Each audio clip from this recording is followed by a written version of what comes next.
Executive dream line অনুষ্ঠানে এখন একটি স্বপ্নের ট্রেনিং, স্বপ্ন এবং স্বপ্ন বাস্তবায়নের উপায় নিয়ে আসছেন আমাদের আজকের অনুষ্ঠানের বিশেষ অতিথি, যার সম্পর্কে কোনো ভূমিকা দেওয়ার প্রয়োজন নেই।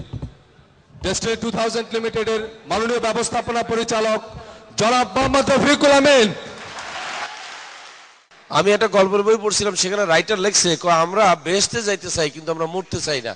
কিন্তু একটা জিনিস মনে রাখবেন, না মরলে কিন্তু বেহেশতে যাওয়া যায় না। এখন সমস্যা হচ্ছে আমরা ডায়মন্ড হইতে চাই কিন্তু আমরা প্রোডাক্ট ব্যবহার করতে চাই না।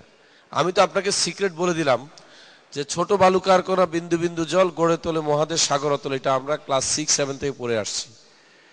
একটু অনুভব করে দেখেন যে উই পোকা যে ডিবিটা বানায়, সে কিন্তু সামান্য সামান্য লালা দিয়ে ওই ডিবিটাকে কি শক্ত পাথরের মতো বানায়। পিঁপড়া দেখছেন কি করে? তেমনি আপনার 25 পয়েন্টের প্রোডাক্ট সপ্তাহে ব্যবহার করার কারণে ডেস্টিনি যে স্বপ্ন দেখছে সেই স্বপ্ন পূরণ হবেই। আমাদের পয়সাটা আসতে হবে কিন্তু পণ্য বিপণন থেকে। ব্যবসা সুন্নত, যে কারণে রাসূলুল্লাহ ব্যবসা করছেন, চাকরি করেন নাই, তাই না? এখন আমরা ব্যবসা করতেছি, এটাতে আমাদের ভাগ্যের পরিবর্তন হবে, কোনো সন্দেহ নাই। এখন মনে করেন আমরা যদি সেটাকে ব্যবসা যেভাবে করে সেভাবে না করে শুধু যদি বক্তৃতা দিয়া উত্তেজিত করি, কোনো লাভ আছে? আমি দেখছি এই ন্যাম সম্মেলনে গত বছর আমরা সবাই মিলে গ্রুপ এবং আমরা মিলে 37টা প্রোগ্রাম করা হয়েছে। যতগুলো প্রোগ্রাম করা হয়েছে, যতগুলো বক্তৃতা দেওয়া হয়েছে, তার যদি অর্ধেকও যদি ফলতো তাহলে কিন্তু ডেস্টিনির টার্ন ওভার অনেক চেঞ্জ। তবু আমি বলবো আমি হ্যাপি, কোনো সন্দেহ নাই। Don't let anybody steal your dream, এটা কিন্তু একটা বইয়ের নাম। এই বইটা যখন আমি প্রথম পড়ি তখন আমার তো অনেক নড়ে যে স্বপ্ন চুরি করা যায়। স্বপ্ন কিভাবে চুরি হয় জানেন? যখন আপনি কারোর সাথে আপনার স্বপ্নের কথা বলেন, সে যখন আপনাকে বলে ধুর আপনার দ্বারা এটা হবে না, পারবেন না, কোম্পানি এই করবে ওই মুখেই করবে, তখন কিন্তু স্বপ্নটা চুরি হয়ে গেছে। কিভাবে চুরি হয় বলে দিই। ছোটবেলা দেখবেন আমরা অনেক সময় বাচ্চাদেরকে বলতাম এইটা ময়লা জিনিস ফালায় দাও, এইটা তোমার জন্য না। ওই যে কাকেরে কি বলছিল শিয়াল, কাহা কাক কি বোকা, সে কথা বলতে পারে না, গানও গাইতে পারে না। আমার মনে হয় কতদিন থেকে যে গান গায় না। কেন বলতেছে শিয়াল এই কথাটা কাকের? বলেন তো। কাকের স্বপ্ন হচ্ছে সে হাড্ডিটা খাবে, এটা কিন্তু তার স্বপ্ন কোথায় আছে? ঠোঁটের মধ্যে আছে। তার স্বপ্ন চুরি করতে আসছে কে? শিয়াল। কি বলছে? বলছে কি সুন্দর পাখি অথচ বোবা, গান গাইতে পারে না। উদ্দেশ্য কি? গান গাইতে গেলে হাড্ডিটা পড়ে যাবে। তো এই যে আপনার হাড্ডি যেটা আছে এটাকে ফালানোর জন্য অনেকে কিন্তু এই কথাগুলো বলবে, সেটাই কিন্তু আপনার স্বপ্ন। স্বপ্ন চুরি করা যায়, স্বপ্ন চুরি হয়ে যায়। খুব কাছের লোকেরা স্বপ্ন চুরি করে। কে স্বপ্ন চুরি করে জানেন? বন্ধু বান্ধব, মা বা ভাই বোন। এরা কি ইচ্ছা করে করে? নো, তারা অজান্তে করে বসে থাকে। অনেক সময় অজান্তে। আর ইচ্ছা করে করে কারা? যারা হিংসা পরায়ণ, যারা দেখতেছে যে আপনি বোধহয় একদিকে চলে যাচ্ছেন, আপনার একটা ডেভেলপমেন্ট হয়ে যাচ্ছে। আপনি বলেন, কল্পনা করেন আপনি আর আপনার সেই বেকার বন্ধুটি কোনো একটা বিল্ডিং এর নিচে গ্রাউন্ড ফ্লোরে দাঁড়ায় রয়েছেন।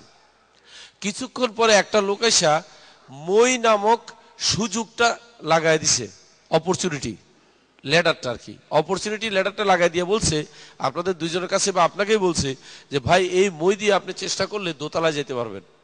আপনি এই কথাটা বিশ্বাস করে মই দিয়ে উঠতেছেন, ইনি আপনাকে বলতেছে ধর মিয়া ওইঠান না মিয়া, যা ধরা খাবেন, কেন যাইতেছেন উপরে, কি আছে? কিছু নাই। এই কথাটা কেন বলতেছে জানেন? আপনি উঠে গেলে উনি কথা কইব কার লগে? উনি একা না, আপনার মধ্যে ওনার মধ্যে গ্যাপ তৈরি হবে না? তো আপনি যদি অর্থনৈতিকভাবে স্বাবলম্বী হন তাহলে উনি বেকার অ্যাসোসিয়েশন কারে দিয়ে করবে? উনি বেকার। তো উনি কোনোদিন ওনার অ্যাসোসিয়েশন ভঙ্গ হইতে দেবে না। তাই উনি আপনাকে অনেক সময় বলে যে এটা করেন না। একেবারে যে উদ্দেশ্য থাকে না তা নয়। আরেকটা হচ্ছে না জেনেও বলে, তার একটা ভয় আছে, উপরে উঠলে কিসের ভয়ের কিছু জিনিস আছে। স্বপ্ন এমন এক জিনিস, স্বপ্ন এমন ভাবে দেখতে হয় আমি বলি যে কেউ যেন স্বপ্নেও ভাবতে না পারে যে আপনি কি স্বপ্ন ভাবতেছেন, কেউ যেন স্বপ্ন চিন্তা করতে না পারে আপনি কি স্বপ্ন দেখতেছেন। আর যখন অসম্ভব স্বপ্ন দেখা শুরু করবেন, আমি দেখছি আপনার শারীরিক জড়তা, জ্বর, সর্দি, ঠান্ডা যাই বলেন থাকে না। আর যখন আপনি থাকবেন, কি বলে, হতাশ থাকবেন, খামাখা শরীর ম্যাজম্যাজ করে, খামাখা ব্যথা করে। আর এই স্বপ্ন দেখার জন্য সবচেয়ে ভালো আচার অনুষ্ঠান, এরকম একটা অনুষ্ঠানই যথেষ্ট, তাই না? এটা কিন্তু একটা ভালো আইডিয়া। আরও আছে যারা স্বপ্ন দেখায়, তাদের সাথে দেখে, তাদের সাথে ঘোরাফেরা করা, আর নতুন নতুন স্বপ্নের কথাগুলো বলা। স্বপ্ন দেখতে কি জানেন? অ্যাকচুয়ালি স্বপ্ন দ্রষ্টা কিন্তু সৃষ্টিকর্তা আল্লাহ তাআলা নিজে। উনি স্বপ্ন দেখে স্বপ্নের কথা শেয়ার করতেছে জিন এবং ফেরেশতার সাথে। ওনারা বলে কি আপনি এটা ভুল করতেছেন, এটা করেন না, এটা করলে। তো উনি বলতেছে এই আমি যা জানি তুমি তা জানো না, চুপ থাকো। আপনি বুঝতেছেন স্বপ্নের বাধা তো আল্লাহকেই দিছে জিনে, আপনাকে তো দিবি, আপনি তো সেই সিস্টেমে পড়ে গেছেন। সুতরাং স্বপ্ন যখন কেউ বাধা দেয় বুঝে নিবেন আপনার স্বপ্নটা ঠিক মতো আগাচ্ছে। আমি এটার বাংলা করেছি এরকম যে কারো দ্বারা আপনার স্বপ্ন চুরি হতে দেবেন না। স্বপ্ন দেখাটা ভাগ্যের নয়, স্বপ্ন দেখাটা হচ্ছে আপনার অধিকার।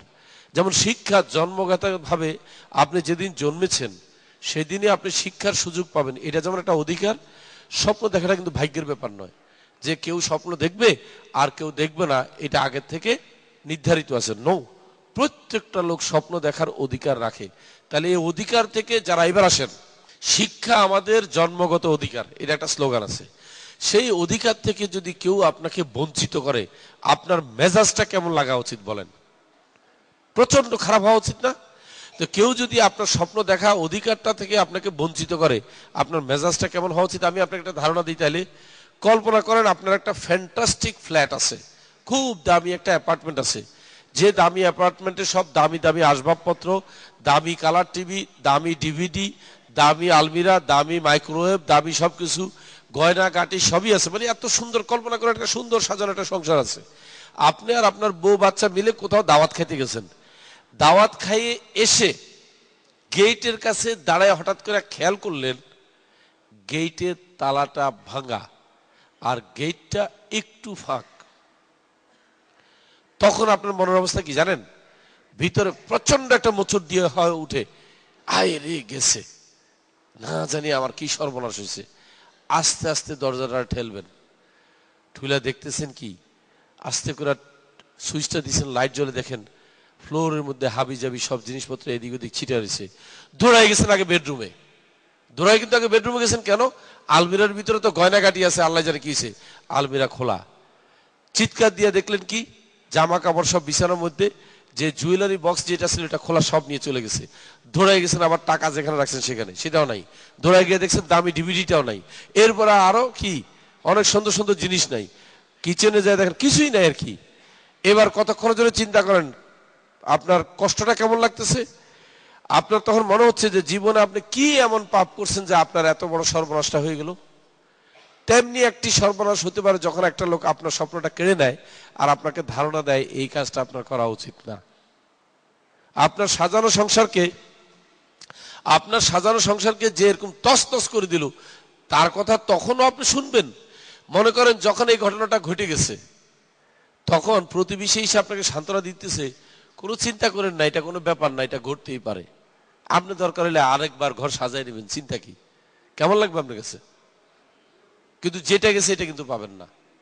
মানুষের জীবনের স্বপ্নটা কিন্তু এতটাই দুর্লভ আর এতটাই মানে কি বলবো নিজের কাছে প্রিয়। মানুষ হয়তো আপনি ডিভিডি প্লেয়ার আরেকটা কিনতে পারবেন, হ্যাঁ ঠিক আছে, আরেকটা টিভি কিনতে পারবেন, সেই অলংকার আপনার বউ আবার বানাইতে পারবে, সেই টাকা আবার অর্জন করবেন। সত্য করে কন্ত যেটা চলে গেছে এটার কষ্ট ভুলতে পারবেন কিনা?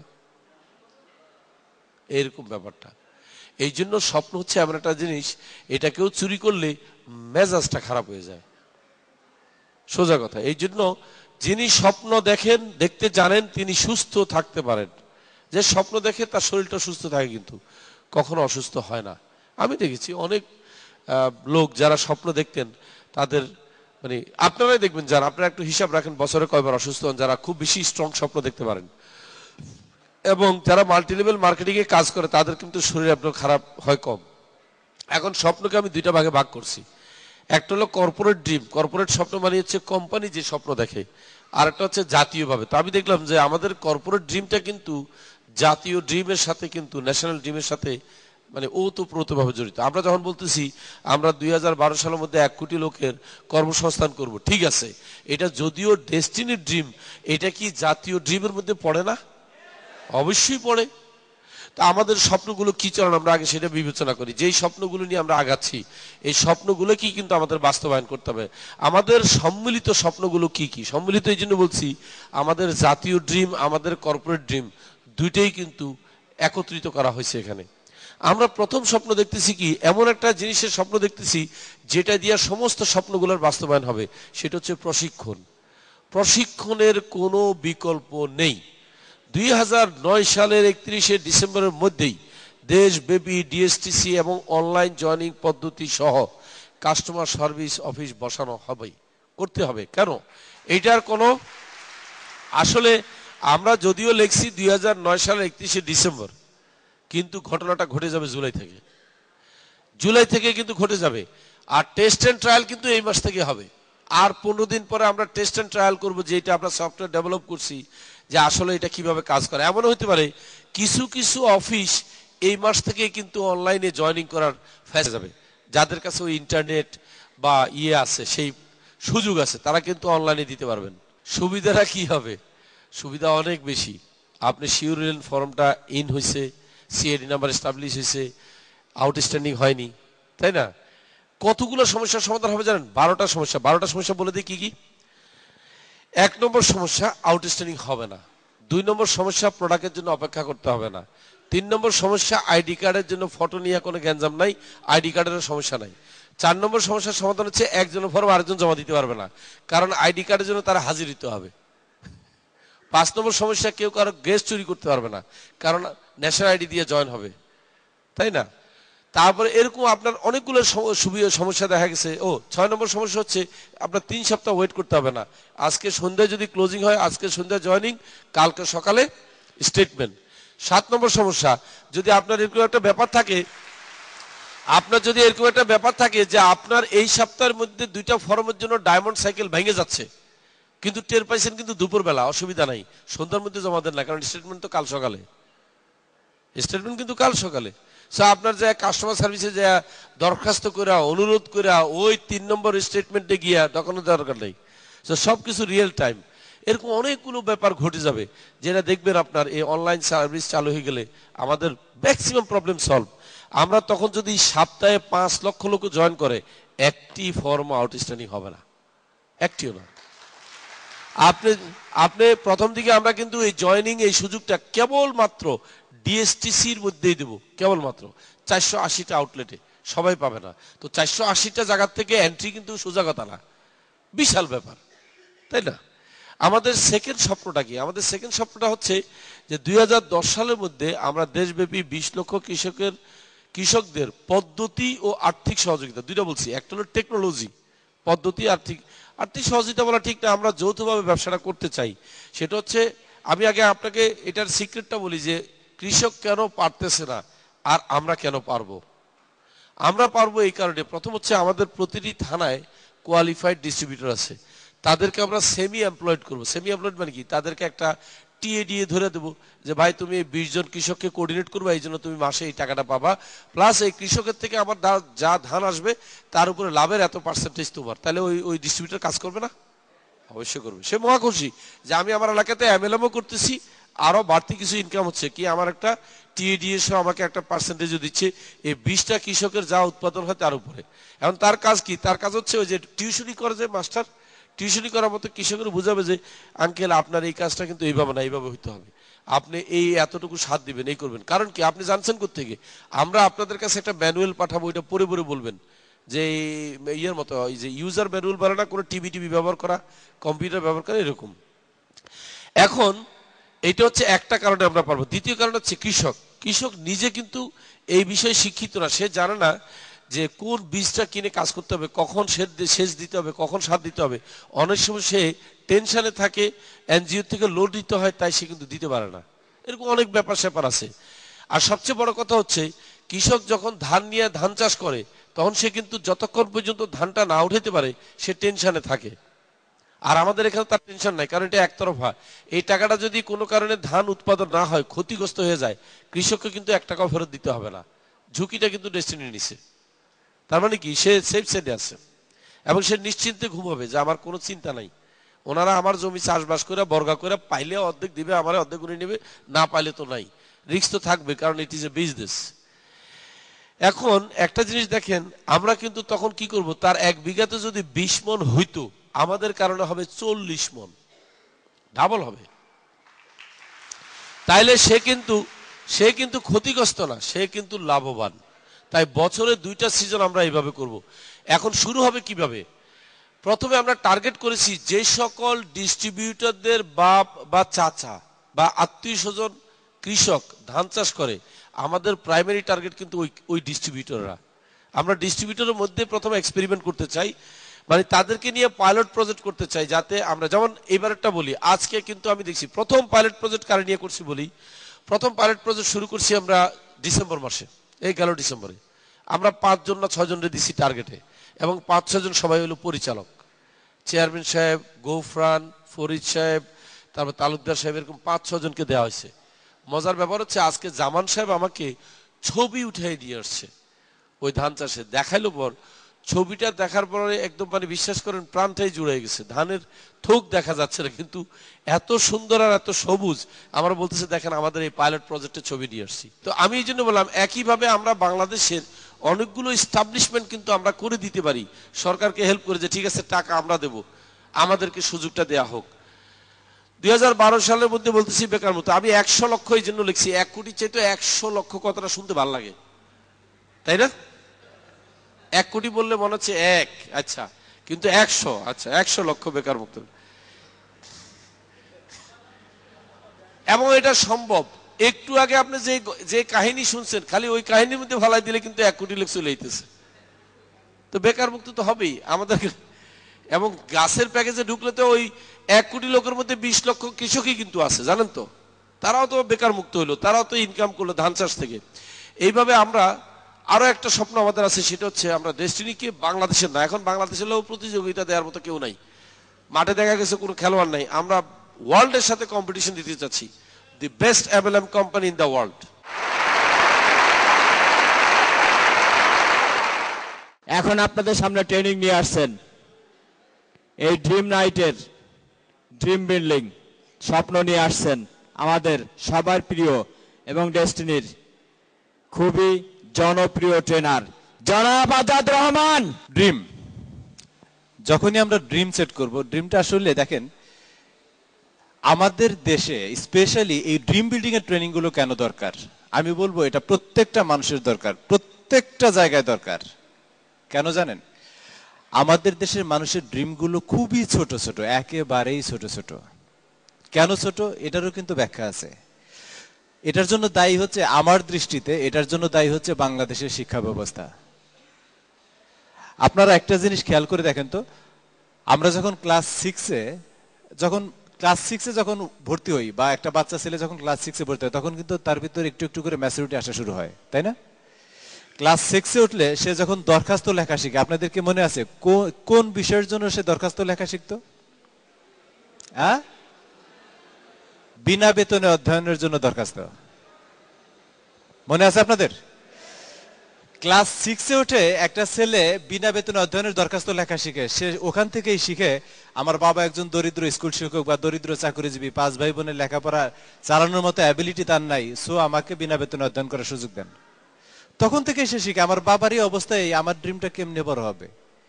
খুব খেয়াল করে দেখেন, একটা বাচ্চা ছেলের যখন ম্যাচুরিটি আসা শুরু হয়, যখন তার বুদ্ধি বাড়া শুরু হয়, তখনই তাকে দেখাই দেয় বিনা বেতনে পড়ার জন্য। তার অ্যাবিলিটি নাই, এটা তার চোখে আঙ্গুল দিয়ে দেখাই দেয়, এবং ওটা থাকে কমন একটা দরখাস্ত। ক্লাস যখন 9-এ উঠি আমরা, তখন তো আরো বেশি ম্যাচুরিটি আসে, যখন সাবালক হয়, যখন অনেক বড় বড় চিন্তা করার সময় আসে, এই সময় দেখেন আমরা দরখাস্ত লেখা শিখি। কিসের জন্য? চাকরির দরখাস্ত। আপনাদের মনে আছে কোন পদের জন্য আমরা অ্যাপ্লিকেশন লেখা শিখতাম? কেরানির জন্য, তাই না?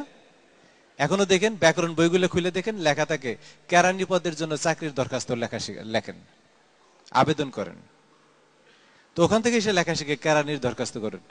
তো এই ছেলে বড় হয়ে বা এই মেয়ে বড় হয়ে কি ড্রিম দেখবে বলেন তো? সে কি ম্যানেজার হওয়ার ড্রিম দেখবে নাকি কেরানি হওয়ার ড্রিম দেখবে? কেরানি। তো সো আমরা যখন ডেস্টিনিতে জয়েন করি, ম্যাক্সিমাম লোকরে যখন আমি জিজ্ঞেস করে দেখছি যে কি করবেন ডেস্টিনিতে, কত টাকা মাসে আয় করবেন, একদম 99% ডিস্ট্রিবিউটর শুরুতে বলে আমার মাসে 10-12 হাজার টাকা এলে চলবে, আমার বেশি লাগবে না।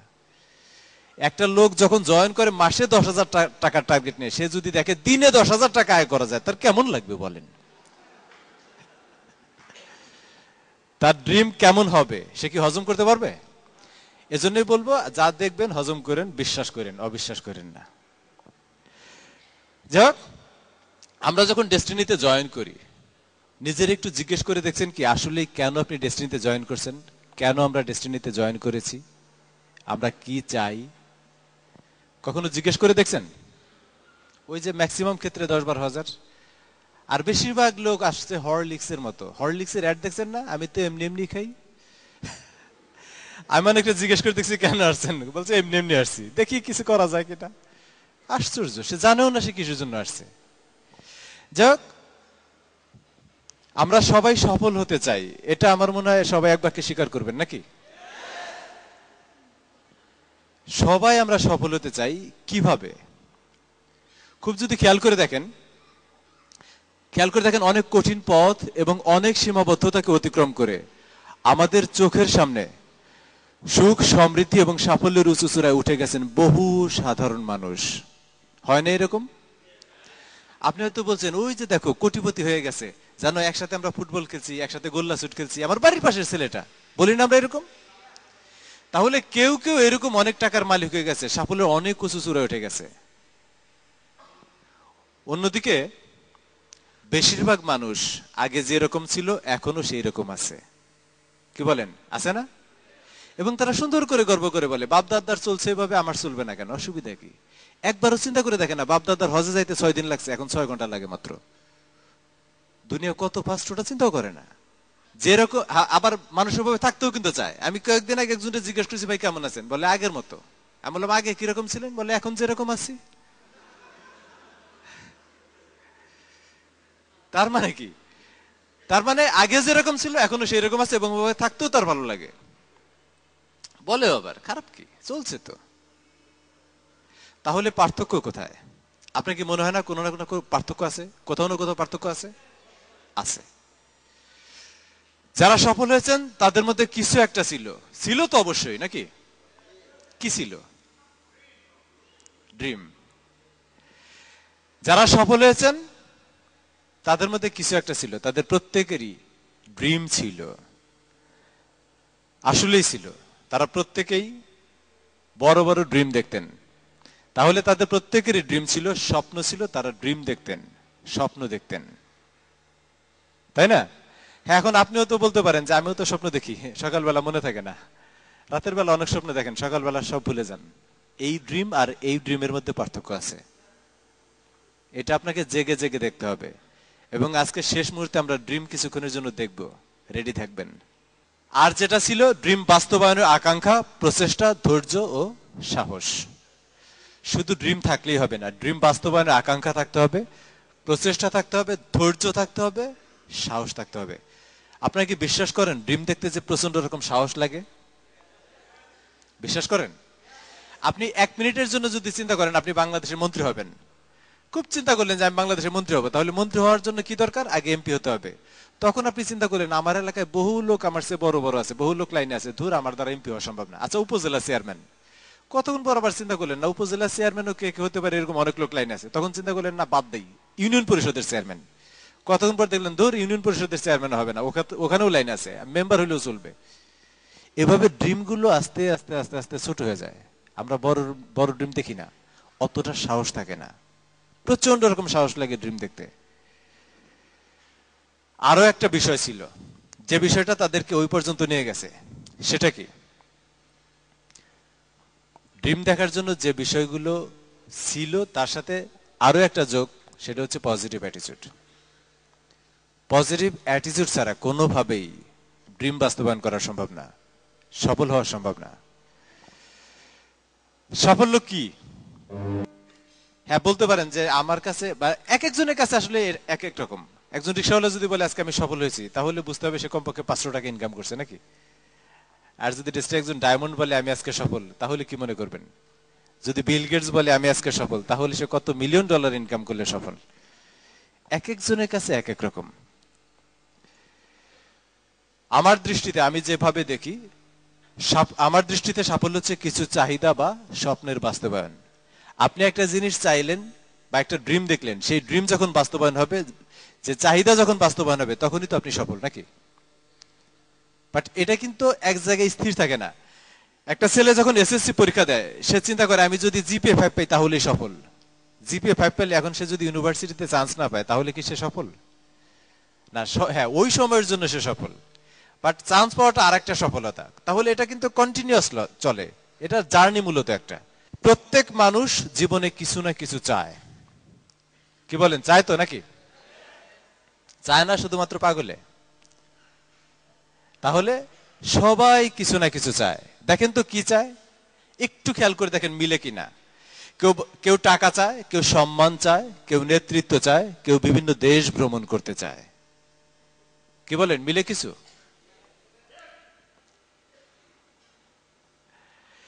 কেউ বাড়ি চায়, কেউ গাড়ি চায়, কেউ শিল্পপতি হতে চায়, কেউ জনসেবা করতে চায়, কেউ বা সুখের সংসার চায়। ইয়েসটা জোরে আসছে, তার মানে কি এইটা মনে হয় অভাব নাকি? আমি দেখতে পাচ্ছি বেশিরভাগই ইয়াং, এখনো বিয়ে শাদী করেন নাই, সুখের সংসার চাওয়াই স্বাভাবিক, তাই না? সেক্ষেত্রে যার যেটা অভাব। যাক, এক একজন এক একটা চায়। অন্যদিকে সাফল্য শব্দটা সুন্দর এবং গঠনমূলক ব্যাখ্যা যদি দেই আমরা, তাহলে কিভাবে দেয়া যায় একটু চিন্তা করে দেখি এভাবে মিলে কিনা। সুন্দর একটা বাড়ি, ছিমছাম চমৎকার, ছুটিতে বেড়াতে যাওয়া, ঘুরে বেড়ানো, নিত্য নতুন জিনিস, আর্থিক নিরাপত্তা, সন্তানদের সর্বশ্রেষ্ঠ সুযোগ সুবিধা দেয়া। কি বলেন? চমৎকার একটা বাড়ি থাকবে, ছুটি হলে বেড়াতে যাবেন, ঘুরে বেড়াবেন, নিত্য নতুন জিনিস থাকবে, আর্থিক নিরাপত্তা থাকবে, সন্তানদের সর্বশ্রেষ্ঠ সুযোগ সুবিধা দেবেন। সাফল্য মানে জয় করা, নেতৃত্ব করা, কর্মক্ষেত্রে ও সামাজিক জীবনে সবার আদর্শ হয়ে ওঠা।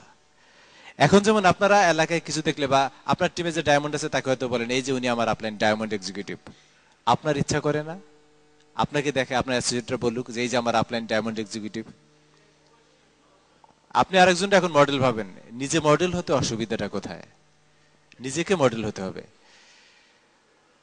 সাফল্য মানে স্বাধীনতা, দুশ্চিন্তা, উদ্বেগ, ভয়, হতাশা ও ব্যর্থতা থেকে মুক্তি। কোনো টেনশন থাকবে না, কোনো ভয় থাকবে না, কোনো ব্যর্থতা থাকবে না। কি বলেন?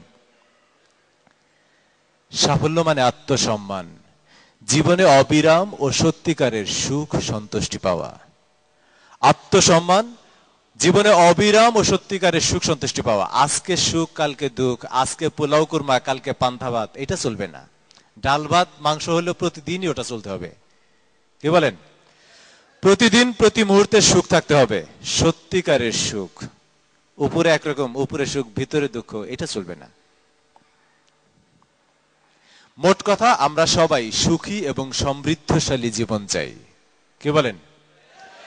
সুখী হতে চাই, আবার পকেট ভর্তি টাকাও চাই। কি বলেন? দেখেন, দুইটা জিনিস কিন্তু মানুষের খুব বেশি দরকার। আমরা যেটা বলি লাইফ স্টাইল, লাইফ স্টাইলের জন্য যে দুইটা জিনিস দরকার সেটা হচ্ছে একজন মানুষের টাকাও থাকতে হবে, আবার সময় থাকতে হবে। কারো যদি টাকা না থাকে আমরা কি বলি? গরিব মানুষ বলি না? আচ্ছা, কারো যদি সময় না থাকে তাকে কি বলবো আমরা? ব্যস্ত। আরে ভাই, সে তো সময়ের দিক থেকে গরিব নাকি? দেখবেন কিছু লোক আছে অনেক টাকার মালিক, অনেক টাকার মালিক, কিন্তু তার সময় নেই। তার এক আত্মীয় গেছে যে বলছে ভাই আমার মেয়ের বিয়ে, আপনাকে আসতে হবে, 2 দিন আগে আসবেন, 2 দিন আপনি আমার মেয়ের বিয়ের অনুষ্ঠানে থাকবেন। সে বলে ভাই লাগলে 50,000 টাকা লয়ে যায়, আমি থাকতে পারবো না। সে টাকা দিয়ে দেয় বাট থাকতে পারে না। অন্যদিকে আসেন, আরেক ভদ্রলোক কোন রকম চাকরি করে, তার এক গরিব আত্মীয় যে বলছে ভাই আমার মেয়ের বিয়ে, আপনাকে কিছু হেল্প করতে হবে, কিছু টাকা পয়সা দিয়ে সাহায্য করতে হবে। সে বলল লাগলে আমি 2 দিন গায়ে খাইতে দিতে পারবো, কিন্তু টাকা দিতে পারবো না, আমার কাছে টাকা নেই। তাই না? তার মানে কি একজনের কাছে টাকা আছে, আরেকজনের হাতে সময় আছে। কেউই কিন্তু পরিপূর্ণ সুখী না। কি বলেন? পরিপূর্ণ সুখী হওয়ার জন্য যে জিনিসটা দরকার সেটা হচ্ছে টাকা এবং সময়। দেখেন, একবার বেশ কিছুদিন আগের একটা ঘটনা বলি। ঢাকা ইউনিভার্সিটির মেয়েদের সাক্ষাৎকার নেওয়া হচ্ছে। তারা কোন পেশার ছেলেদেরকে হাজবেন্ড হিসেবে পেতে চায়। 95% মেয়েরা তারা বলছে যে আমরা চাকরিজীবী ছেলে চাই হাজবেন্ড হিসেবে। কেউ বলছে ডাক্তার, কেউ ইঞ্জিনিয়ার, এক একজন এক এক রকম। বাট 95% মেয়েরা সাক্ষাৎকারে দিচ্ছে যে আমরা চাকরিজীবী হাজবেন্ড চাই। এটার কারণ কি? কারণ হিসেবে তারা বলছে চাকরিজীবী হাজবেন্ড সময় দিতে পারে, 9টা 5টা ডিউটি, বাকি সময় আমার। তো এই সময় আমার সাথে আর এক ফ্রেন্ড ছিল আমার পাশে, সে আমারে বললো আজাদ ভাই, আমার এক পরিচিত ভদ্র মহিলা চাকরিজীবী হাজবেন্ড তালাক দিয়ে ব্যবসায়ী বিয়ে করছে। এটার কারণ কি? কারণ হিসেবে পরে গবেষণা করে যেটা পাওয়া গেছে সেটা হচ্ছে 2 বান্ধবী, খুব ঘনিষ্ঠ বান্ধবী, একসাথে একজনের বিয়ে হয়েছে চাকরিজীবীর সাথে, আরেকজনের বিয়ে হয়েছে ব্যবসায়ীর সাথে। চাকরিজীবীর সাথে যার বিয়ে হয়েছে, দেখেন চাকরিজীবী হাজব্যান্ড প্রথম মাসে বেতন পেয়েই শুক্রবার ওয়াইফরে বলছে চলো আজকে সারাদিন ঘুরবো, তোমাকে কেনাকাটা করে দেবো, জিনিসপত্র কিনে দেবো, চাইনিজ খাবো, আজকে রান্না টান্নার দরকার নাই। ওয়াইফ তো খুব খুশি, একদম সকালবেলা বের হয়ে গেছে, সারাদিন ঘুরছে, চাইনিজ খাইছে, শাড়ি কিনছে, অলংকার কিনছে, অনেক কিছু কেনাকাটা করে রাতে বাসায় আসছে, সারাদিন খুব ভালো কাটছে। একটা সপ্তাহ পুরো রেস্ট হয়ে গেছে। পরের শুক্রবার হাজব্যান্ড ওয়াইফরে বলছে যে আজকে কিন্তু রিক্সায় ঘুরবো, আজকে কোনো কিছু কেনাকাটা করবো না। ওয়াইফ বলছে কোনো সমস্যা নেই, আজকে চটপটি আর ফুচকা খাবো। হাজব্যান্ড তাতেই খুশি। তো দুইজন সারাদিন ঘুরছে, চটপটি ফুচকা খেয়ে বাসায় আসছে, সারা সপ্তাহ রেস্ট হয়ে গেছে। তৃতীয় সপ্তাহে হাজব্যান্ড আর কোনো কথা বলে না। কেন বলে না? টাকা শেষ। এখন ওয়াইফ হাজব্যান্ডে বলতেছে চলো না আজকে একটু ঘুরে আসি শুক্রবার। হাজব্যান্ড বলতেছে না আজকে শরীর ভালো লাগতেছে না। বলতে তো পারে না যে পকেটে টাকা নাই, না আজকে না গেলাম, শরীর কেমন কেমন লাগতেছে। ওয়াইফ বলতেছে ঠিক আছে তাহলে দুপুর পর্যন্ত রেস্ট নাও, দুপুরের পর আমরা কোথাও যাবো না, রিক্সায় উঠবো না, আজকে রাস্তা দিয়ে গল্প করবো, দুজন হাত ধরে ধরে হাঁটাহাঁটি করবো আর গল্প করবো। হাজব্যান্ড খুশি হয়ে গেছে যে এতে তো আর টাকা লাগবে না, ঠিক আছে যাও। চলো, দুপুরের পর দুজনে রাস্তায় বের হয়ে গেছে, হাত ধরে ধরে হাঁটাহাঁটি করে গল্প করতে করতে যাচ্ছে, বেশ ভালো। এমন সময় আর এক বান্ধবী, যার বড় লোকের সাথে বিয়ে হয়েছে, বড় লোক ব্যবসায়ীর সাথে বিয়ে হয়েছে, ওই বান্ধবী একা, তার হাজব্যান্ড তো ব্যস্ত, একা সে গাড়ি নিয়ে আসা শুরু করছে। তার গায়ে দামি শাড়ি, দামি অলংকার, দামি গাড়ি নিয়ে সে যখন রাস্তা দিয়ে আসছে, যখনই দেখছে দূরে থেকে যে তার বান্ধবী তার হাজব্যান্ডের সাথে হাত ধরাধরি করে হেঁটে হেঁটে যাচ্ছে, গল্প করতে করতে যাচ্ছে, তার নিজের খুব অসহায় মনে হয়েছে। তার মনে হচ্ছে কি এই দামি গাড়ি দিয়ে আমি কি করবো, আমার যদি এরকম চাকরিজীবী হাজব্যান্ড থাকতো অন্তত রাস্তায় হাত ধরাধরি করে হাঁটতে তো পারতাম। যখন এরকম ভাবে এরকম একটা মন মানসিকতা নিয়ে ওই বান্ধবীর সামনে গেছে, গাড়ি থেকে যখনই নামছে আর ওই বান্ধবী চাকরিজীবী হাজব্যান্ডের হাত ছাড়া দেবো যে ধর সেই কিসের চাকরিজীবী, আমার যদি এরকম ব্যবসায়ীর সাথে বিয়ে হইতো, দামি গাড়ি থাকতো, দামি অলংকার থাকতো, দামি শাড়ি থাকতো, কিসের চাকরি বাকরি, এইসব আমি কি করব।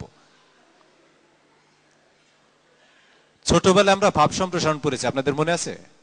নদীর এপারে কেহ ছাড়িয়া নিঃশ্বাস, ও পারিতে সর্বসুখ আমার বিশ্বাস। তার মানে কি কেউই পরিপূর্ণ সুখী না। পরিপূর্ণ সুখী হওয়ার জন্য মাত্র দুইটা জিনিস দরকার, সময়, টাকা। কখন আসবে? কোনো কিচ্ছু লাগবে না, সোজা ডায়মন্ড হয়ে যান, সব পাবেন ইনশাল্লাহ। আজকে ট্রেনিং এর মূল এজেন্ডাটা হচ্ছে লিডারশিপ। তো এখানে আমরা যারা কোয়ালিফাই করলাম, অলরেডি আমাদের একটা টিম আছে, আমাদের একটা গ্রুপ আছে যারা আমাদেরকে ফলো করে, যারা আমাদেরকে অনুসরণ করে সফল হতে চায়, এবং আমাদের ডেস্টিনেশনও একই, আমাদের গন্তব্যও এক। আমরা প্রত্যেকেই সফল হতে চাই, প্রত্যেকেই আমরা ডায়মন্ড হতে চাই, তাই না? আচ্ছা, তাহলে আজকে কিভাবে আপনি আরো সাকসেসফুল হবেন, কিভাবে আপনি আরো সাকসেস অ্যাকুমুলেট করবেন, কিভাবে আপনি এভারেস্টের চূড়ায় উঠবেন, সেটার জন্য অত্যাবশ্যকীয়, সেটার জন্য অত্যন্ত গুরুত্বপূর্ণ একটা উপাদান, অত্যন্ত গুরুত্বপূর্ণ একটা এলিমেন্টস নিয়ে আজকে আমরা এই ট্রেনিং সেশনে কথা বলবো, সেটা হচ্ছে লিডারশিপ। আমরা প্রত্যেকেই এইটা জিনিস জানি, এই জিনিসটা জানি যে পৃথিবীর যে কোনো প্রফেশনে, যে কোনো পেশায় যারা সাকসেসফুল হয় তারা কারা? তারা হচ্ছে লিডাররা। লিডার্স আর উইনার্স। সো আপনি যদি উইনার হইতে চান, আপনি যদি বিজয়ী হইতে চান, আপনি যদি ডায়মন্ড হইতে চান, তাহলে আপনাকে সবার আগে যে ডিসিশনটা নিতে হবে সেটা হচ্ছে বি এ গুড লিডার। তো আমরা কি সবাই ভালো লিডার হব? সো আসেন আমরা আজকে কতগুলো টুলস টেকনিক জানবো বা কতগুলো কম্পোনেন্ট জেনে নিব, যেগুলো ব্যবহার করে বা যেসব জিনিসগুলো আমরা চর্চা করে আমরা অপ্রতিদ্বন্দ্বী এবং সফল লিডার হিসাবে আমরা স্টাবলিশ করব নিজেদেরকে। তো লিডারশিপের সাথে প্রফেশনালিজমটা এই কারণেই অ্যাড করা আছে, কারণ প্রফেশনালিজম ছাড়া আসলে লিডারশিপ হয় না। তো আসেন প্রথমে আমরা প্রফেশনালিজম নিয়ে একটু কথা বলি, তারপর আমরা লিডারশিপের ইম্পর্টেন্সটা দেখব, লিডারশিপের কিছু কম্পোনেন্ট দেখব, যে কি কি কম্পোনেন্ট বা কি কি উপাদান দরকার হয় পারফেক্ট লিডারশিপের ক্ষেত্রে। তারপরে শেষের দিকে আমরা প্রফেশনালিজম নিয়ে আরো একটু কথা বলবো। দেখেন, কোনো একটা প্রফেশনই কিন্তু আপনার কাছে গুরুত্বপূর্ণ না। যদিও আমাদের বেশিরভাগের কাছে সফল হওয়া বলতে নির্দিষ্ট কোনো প্রফেশনে স্টাবলিশ হওয়াটাকে বোঝায়। যেমন অনেকের কাছে সাফল্য মানে হচ্ছে ডাক্তার হওয়া, ইঞ্জিনিয়ার হওয়া, ব্যারিস্টার অথবা বিসিএস ক্যাডার। অথচ এগুলো হচ্ছে এক একটা রুট মাত্র। সাফল্যের জন্য আপনাকে এইসব রুট ছাড়াও আপনি অন্য যে কোনো রুটেও কিন্তু অগ্রসর হইতে পারেন এবং আপনার ডেস্টিনেশনে পৌঁছাইতে পারেন। আর এই ডেস্টিনেশনে পৌঁছানোর নামই হচ্ছে কিন্তু সাফল্য। যেমন ধরেন, আপনি ডাক্তার না হয়েও তার চাইতে অনেক বেশি সম্মানিত হইতে পারেন, আপনি তার চাইতে বেশি রিচ হইতে পারেন এবং তার চাইতে বেশি গ্রহণযোগ্য হইতে পারেন, তাই না? যেমন আমরা দেখতে পাই এরকম অনেকেই হয়তো ডাক্তার তো থাক দূরের কথা, উনি ইন্টারমিডিয়েট পাসও করতে পারে নাই, অথচ উনি অ্যাপোলো হসপিটালের মালিক, ল্যাব এইডের স্বত্বাধিকারী। তো এই জন্যই আপনাকে বললাম, এই যে আজকে মমতাজ, তাই না, একটা সময় তো ফোক গান গাইতো, প্রথম দিকে এসব গান কোনো ভদ্রলোক শুনতো না। আজকে সেই মমতাজ পার্লামেন্টের মেম্বার। এখন নো ম্যাটার উনি হয়তো বিসিএস পরীক্ষায় কোয়ালিফাই করে নাই বা কোনো মেডিকেল কলেজের ডিগ্রি নাই, কিন্তু বিসিএস এর সর্বোচ্চ পর্যায়ের একজন ক্যাডার, পুলিশের আইজি। এই যে পুলিশের আইজি তো বিসিএস এর সর্বোচ্চ পদমর্যাদার একজন ক্যাডার, তাই না? এই পুলিশের আইজি সাহেবকে এখন মমতাজকে স্যালুট করতে হবে। তো এই জন্যই বললাম যে দেখেন, মমতাজ হয়তো পুলিশে কোয়ালিফাই করে নাই বা উনি হয়তো বিসিএস পরীক্ষায় কোয়ালিফাই করে নাই, কিন্তু উনি কি তার চাইতে উপরে পৌঁছাইছে না? এবং এটার নামই হচ্ছে সাফল্য। আপনি কোনো নির্দিষ্ট প্রফেশন ধরে আগাইতে হবে এমন কোনো শর্ত নাই, কিন্তু আপনাকে আপনার গন্তব্যে পৌঁছাইতে হবে, সেটা অপরিহার্য। এবং গন্তব্যে যদি পৌঁছাইতে পারেন, কেউ দেখবেন আপনি কোন রাস্তা ধরে অগ্রসর হয়েছেন। আপনি যখন ক্রাউন অ্যাম্বাসেডর হবেন, তখন মানুষ জিজ্ঞেস করবে না আপনি কোন ইউনিভার্সিটি থেকে পাশ করছেন। মানুষ তখন দেখবে না যে আপনি বিসিএস পরীক্ষায় কততম হয়েছেন। আপনি দেখবেন বড় বড় ডাক্তার, ইঞ্জিনিয়ার এবং বিসিএস ক্যাডার, যাদেরকে দেখে আপনি ছোটবেলা থেকে স্বপ্ন দেখতেন, এইসব মানুষ আপনাকে দাঁড়ায় স্যালুট দিবে যখন আপনি ক্রাউন অ্যাম্বাসেডর হবেন। এরা আপনার সাকসেস স্টোরি শুনবে অবাক হয়ে, অবাক বিস্ময়ে এরা শুনবে, আর আপনাকে এরা হিংসা করবে যে ইস, আমি যদি ওনার মতো হইতে পারতাম। সো প্রফেশনটা ইম্পর্টেন্ট না, ইম্পর্টেন্ট হচ্ছে প্রফেশনালিজম, পেশাদারিত্ব। আপনার মধ্যে পেশাদারিত্ব ডেভেলপ করতে হবে। পেশাদারিত্ব যদি থাকে, তাহলে আপনি পৃথিবীর যে কোনো প্রফেশনেই বিখ্যাত হইতে পারেন, যে কোনো প্রফেশনেই আপনি কিন্তু বিশ্বখ্যাত হইতে পারেন। সো এই যে মাল্টি লেভেল মার্কেটিং, এই মাল্টি লেভেল মার্কেটিংটা আমরা করতেছি, অনেকে এটাকে খুব হালকা একটা প্রফেশন মনে করে, কারণ এখানে খুব সহজেই এন্ট্রেন্স নেওয়া যায়, এখানে খুব সহজেই একটা মানুষ কোয়ালিফাই করে। আপনার কোনো ইন্টারভিউ দেয়া লাগে না, আপনার কোনো সার্টিফিকেটও শো করা লাগে না, ইভেন বড় অঙ্কের কোনো পুঁজিও বিনিয়োগ করা লাগে না। তাই যে কেউ এই বিজনেসে এন্ট্রেন্স নিতে পারে, তাই অনেকে এটারে কিন্তু খুব হালকা বিজনেস মনে করে। বাট আমি বললাম যে এই বিজনেসটা করেই, এই প্রফেশনটা প্রফেশনালি মেনটেন করেই আপনি যে কারো কাছ থেকে, মানে যে কারো চাইতে আপনি অনেক বেশি সম্মানিত হবেন এবং যে কারো চাইতে আপনি অনেক বেশি পয়সা মালিক হবেন, যে কারো চাইতে আপনি অনেক বেশি বিখ্যাত হবেন। এই শুধু মাল্টি লেভেল মার্কেটিং বা নেটওয়ার্ক মার্কেটিংটাকে যদি আমরা প্রফেশনালি করি। সো আজকে আমরা সেই প্রফেশনালিজমটা দেখব। এই প্রফেশনালিজমটা যখন কারোর মধ্যে ডেভেলপ করে, তখনই ওনার আরেকটা স্টেপ, মানে প্রফেশনালিজম থেকে আরেকটা স্টেপ যখন আমরা অগ্রসর হই, তখনই আমরা হয়ে যাই লিডার। আমরা এই হলের ভিতরে যারা আছি প্রত্যেকে কিন্তু প্রফেশনাল নেটওয়ার্কার, তাই না? তাই না? এই কারণে আজকের এই হলে আমাদের থাকার সুযোগ হয়েছে, আমরা অ্যাচিভ করছি, আমরা কোয়ালিফাই করছি। কিন্তু এই বিজনেসটাই অনেকে ক্যাজুয়ালি করে। এই বিজনেসটা যারা ক্যাজুয়ালি করে তারা রেজাল্টও পায় ক্যাজুয়াল, আর যারা এটাকে অকেশনালি করে তাদের রেজাল্ট অকেশনাল, মানে 6 মাস পর পর একটা চেক আসে। আর কেউ এটাকে করতেছে ট্রেডিশনালি, আর 8-10 জন যেভাবে করতেছে উনি ওইভাবে কন্টিনিউ করতেছে। আর এই একই বিজনেস, এটাকে আমরা করতেছি কিভাবে? প্রফেশনালি, পেশাদারি মনোভাব নিয়ে। এই কারণেই আমরা প্রত্যেকে ডায়মন্ড, এই কারণেই আমরা প্রত্যেকে কি ডায়মন্ড। সো এখন আসেন, আমরা যারা প্রফেশনাল, আমাদের মধ্যে আর একটা স্টেপ ডেভেলপ করলেই আমরা কি হয়ে যাব? লিডার। তা আসেন আমরা এখন একটু লিডারশিপটা দেখি।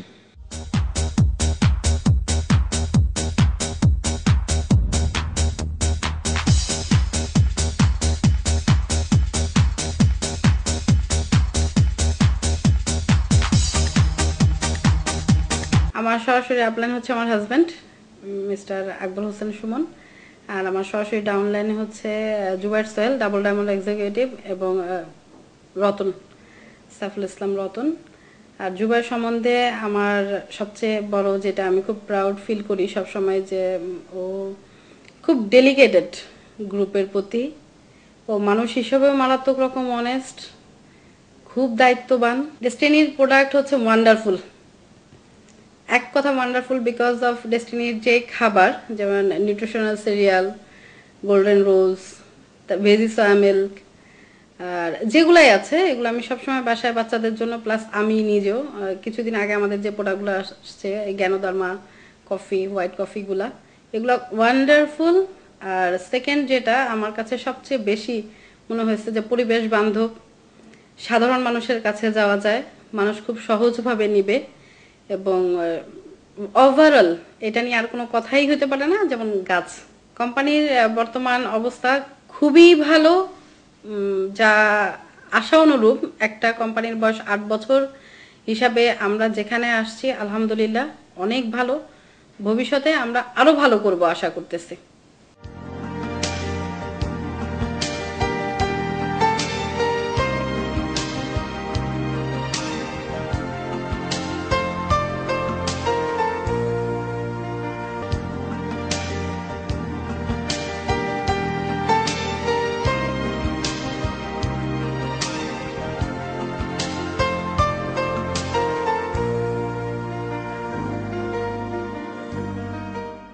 অর্থনৈতিকভাবে সচ্ছলতার মূল কারণই কিন্তু ডেস্টিনি, আসলে এই কারণেই অর্থনৈতিক সচ্ছলতা আছে। অন্যান্য প্রফেশনে মানুষের দিকে যদি তাকাই তখন নিজেকে সামান্য গর্বিত মনে হয় যে আমি খুব লাকি, আমি একটা কোম্পানিতে পার্ট টাইম কাজ করতে পারতেছি। 98-এ ডিগ্রি কমপ্লিট করার পরে 99 বা 2000-এর দিকেই আসলে ডেস্টিনিতে কাজ করা। মাঝখানে শুধু আমি স্কুলে শিক্ষকতা করছি, টিচার ছিলাম। নেটওয়ার্ক মার্কেটিং এর জন্য আসলে ফুল টাইম সময় দিতে হয় না, এটা হচ্ছে যে কোনো গৃহিণীর জন্য একটা প্লাস পয়েন্ট। আর হ্যাপিনেসের কথা যদি আসে তাহলে প্রত্যেকটা হাজবেন্ডই চায় যে ওয়াইফরা বাসায় থাকুক, ঘর সংসার গুছাক। এই কারণেও হয়তো কিছুটা হ্যাপি যে ফুল টাইম যেহেতু অফিসে দিচ্ছি না, সপ্তাহে 1-2 দিন বা প্রতিদিন 1-1.5 ঘন্টা গেলেই হচ্ছে, এই কারণেই হ্যাপিনেসটা বেশি ফিল করছি। 100% দ্যাট মিনস আমি এভাবে বলবো যে সচ্ছলতার কথা বলি, আজকে বাচ্চার জন্য কিছু কিনতে গেলে চিন্তা করতে হয় না, নিজের জন্য শপিং করতে যাওয়ার সময় চিন্তা করতে হয় না যে আমি কি কিনবো, কত টাকার মধ্যে কিনতে হবে, বাজেটের ব্যাপারে আগে থেকে ভেবে নিতে হয় না। আর মাঝে মাঝে দেশের বাইরে যাওয়া হচ্ছে, এটা আমার খুব হবি, এটা আমার বই পড়া, ট্রাভেলিং করা যেহেতু আমার হবি, এটা আমার হবির মধ্যেই চলে আসছে। সো এই জন্যই বলছি যে আমি 100% হ্যাপি। 100% অনেস্টি থাকতে হবে ব্যবসায়, আপলাইন লিডারদেরকে রেসপেক্ট করতে হবে, ট্রেনিং করতে হবে, ডাউনলাইনের সাথে সম্পর্ক, নিজের সন্তানের সাথে বাবা মায়ের যেরকম সম্পর্ক থাকে এরকম সম্পর্ক রাখতে হবে, গ্রুপ মিটিং করতে হবে বেশি বেশি। তবে সর্বোপরি এমডি সাহেব যে কথাটা সবার আর কি সবসময় বলে, যে কোনো কাজেই যদি সততা না থাকে তাহলে কিন্তু আপনি সাকসেস হতে পারবেন না। সো আমার ফার্স্ট প্রায়োরিটি কিন্তু আর কি হচ্ছে অনেস্টি, আমি অনেস্টিটাকে বেশি জোর দিই।